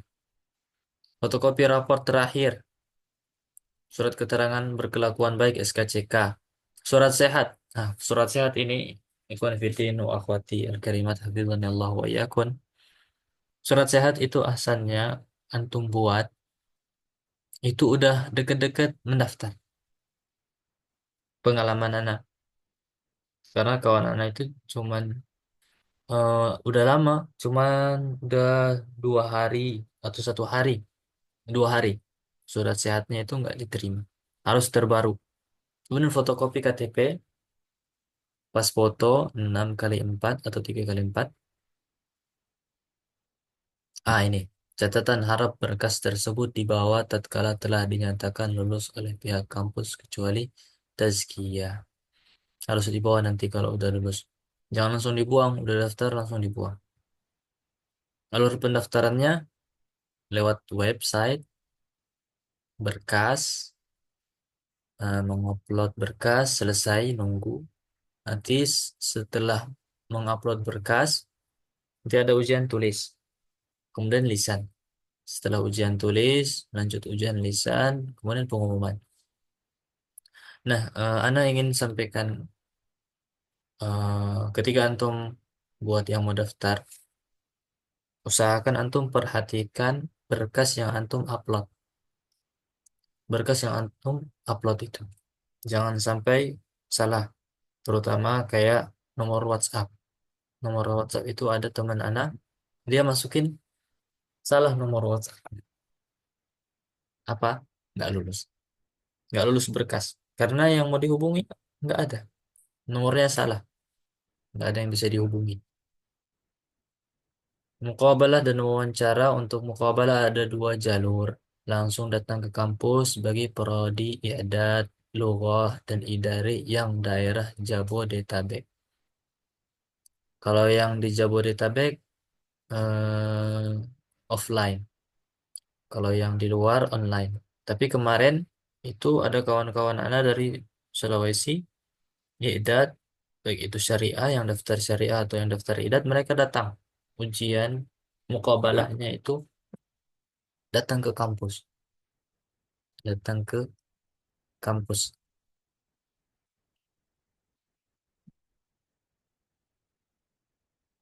Catatan penting, usahakan lengkapi berkas terlebih dahulu. Pastikan berkas-berkasnya tidak kadaluarsa. Nah ini, tidak kadaluarsa.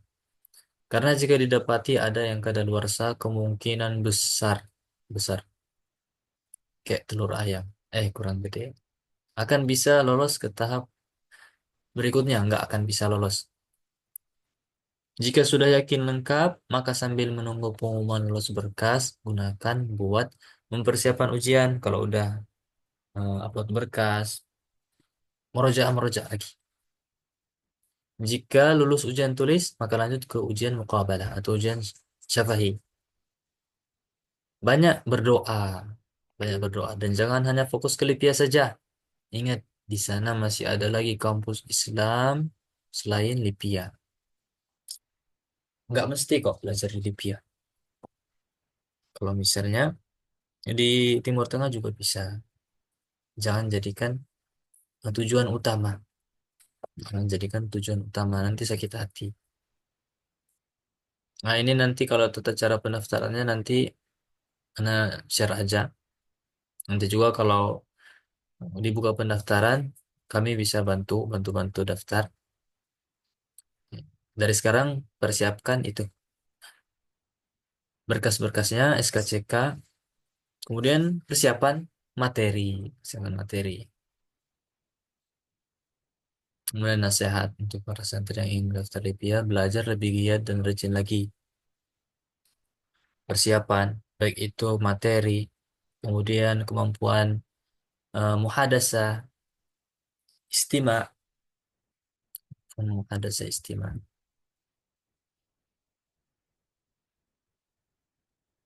Ah, di sini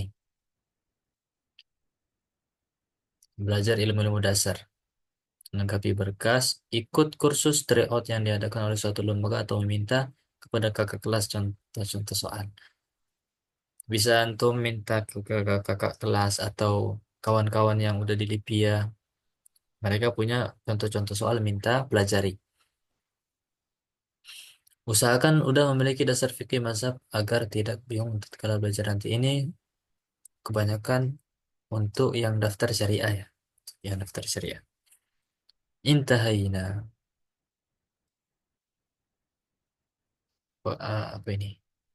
Apakah tes Lipia Banda Aceh sama dengan tes Lipia Jakarta? Lipia Jakarta apanya ini? I'dad atau syariah?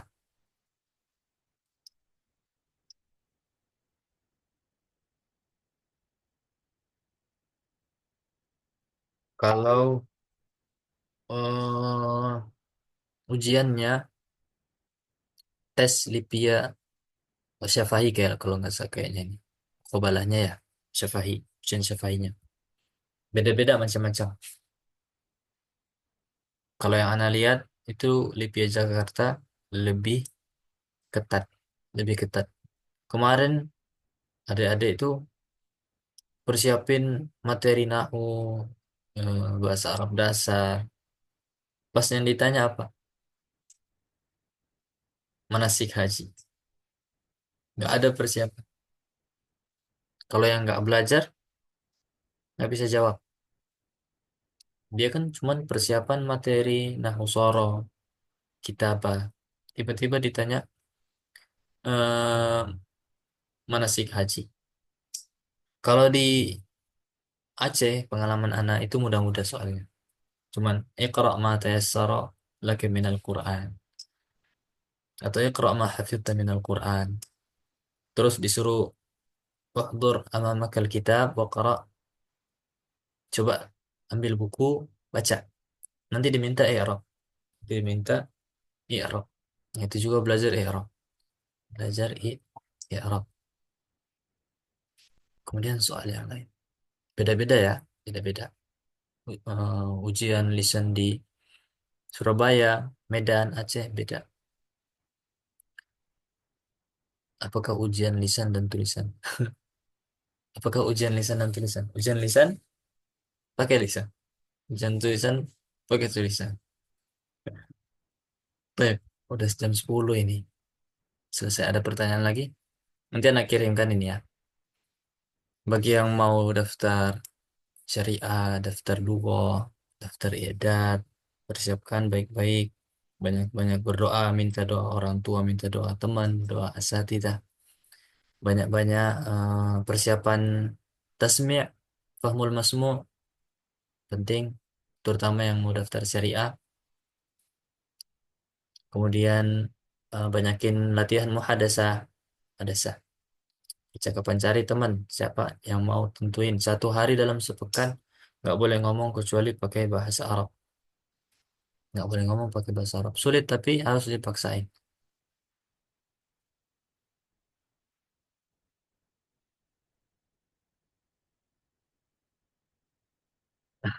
Insya Allah. Saursil lakum rakmi. Baik, udah ya, udah cukup. Tadi udah disampaikan Ustaz tentang Lipia. Ustazah juga udah bagaimana mengatur waktu.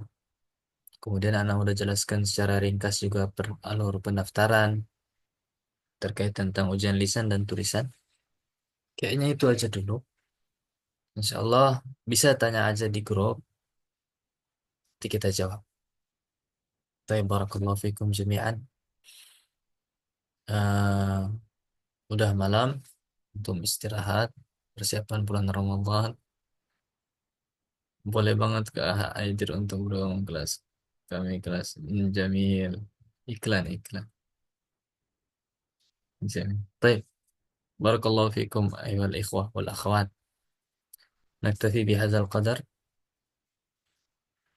وصلنا إلى الليل. نكتفي، سنلتقي بكم غدا. لا، ليس غدا، في اللقاء الأخرى أو الآخر إن شاء الله تعالى. سبحانك اللهم وبحمدك، أشهد أن لا إله إلا أنت، أستغفرك وأتوب إليك. السلام عليكم ورحمة الله وبركاته. Waalaikumsalam warahmatullahi wabarakatuh.